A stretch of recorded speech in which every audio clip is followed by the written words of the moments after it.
আজকে আয়ুষ্মান ভারতের form fill up নিয়ে আবার একটা ভিডিও নিয়ে চলে এসেছি।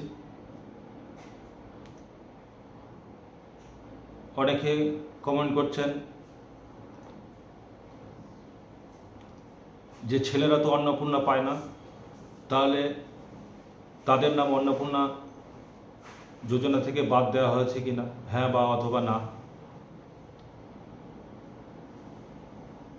বা অনেকে কমেন্ট করছেন আমার প্যান কার্ড নেই, অনেকে কমেন্ট করছেন যে আমার ছেলে বা মেয়ে এখনো ভোটার হয়নি, 18 বছর প্লাস।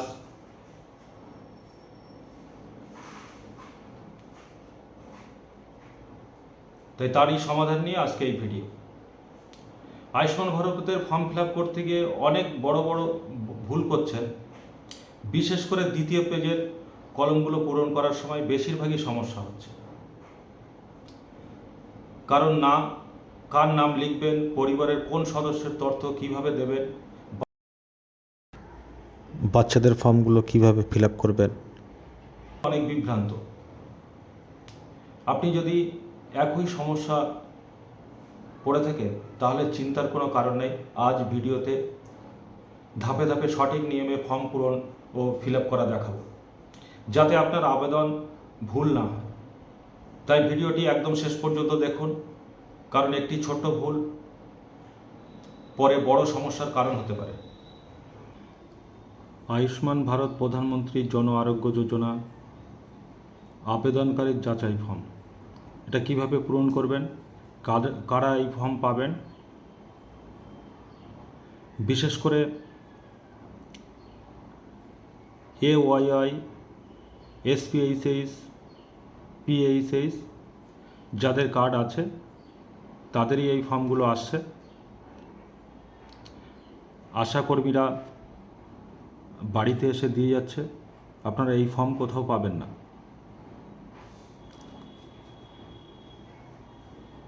আর যাদের এই 3টে ক্যাটাগরির মধ্যে কার্ড নেই, তারা কিভাবে আয়ুষ্মান ভারত আরোগ্য যোজনার ফর্ম ফিল আপ করবেন,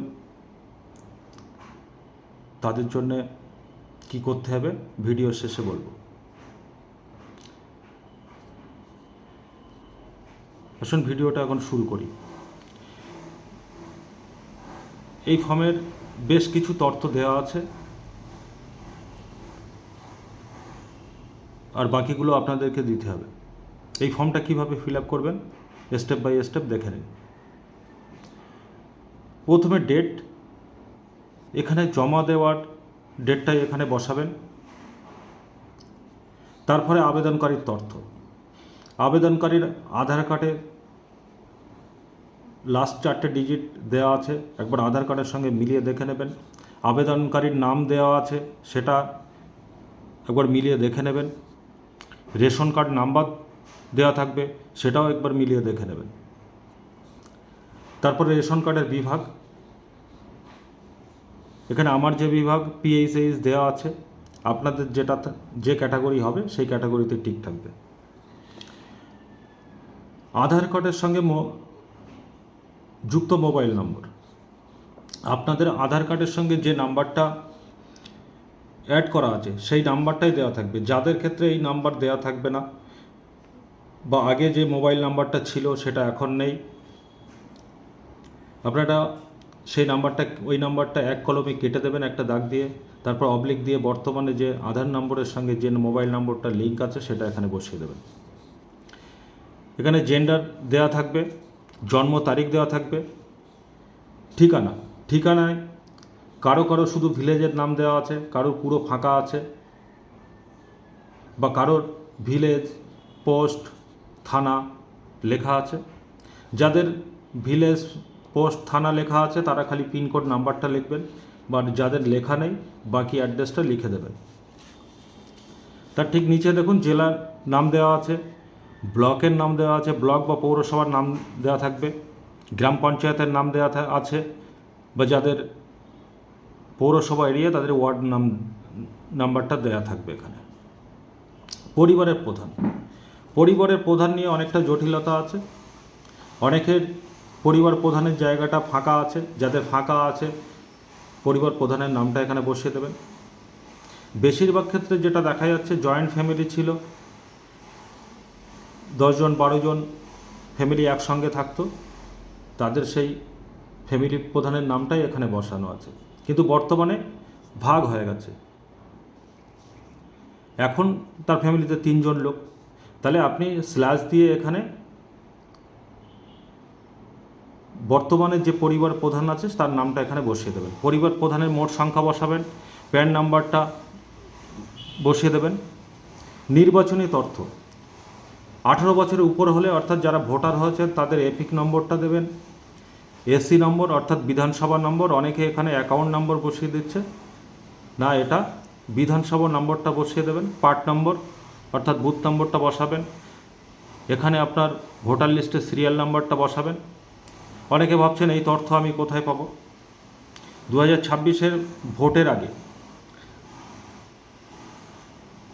যে স্লিপটা দিয়েছিল সেটাই ডিটেলস আছে, দেখে দেখে বসিয়ে দেবেন। যারা এই স্লিপ হারিয়ে ফেলেছেন তারা অনলাইন থেকে ভোটার ইসিআই পোর্টালে গিয়ে ভোটার নাম্বার দিয়ে সার্চ করবেন, তাদের তথ্য বেরিয়ে আসবে। তারপরে স্বাস্থ্যসাথীর 17 সংখ্যার ইউআরএন নাম্বারটা এখানে বসিয়ে দেবেন।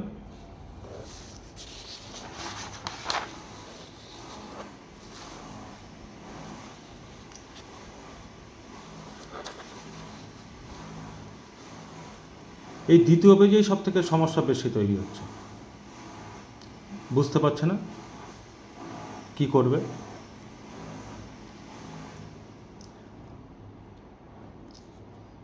তো দ্বিতীয় পেজটা একটু মনোযোগ সহকারে সবাই দেখে নেবেন একটু। পারিবারিক বাৎসরিক আয় 8 লক্ষ টাকার বেশি।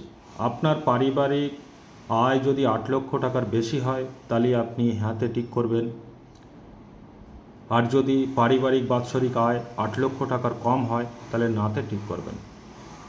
পরিবারের কোনো সদস্য যদি আয়কর প্রদান করে থাকেন তাহলে হ্যাঁতে টিক করবেন। যদি কোনো পরিবারের কোনো সদস্য আয়কর প্রদান করেন না তাহলে নাতে টিক করবেন। 2026-এ এসআইআর লিস্ট থেকে আপনার নাম যদি ডিলিট হয়ে গিয়ে থাকে তাহলে হ্যাঁতে টিক করবেন। যদি তালিকা থেকে আপনার নাম বাদ না যায় তাহলে নাতে টিক করবেন।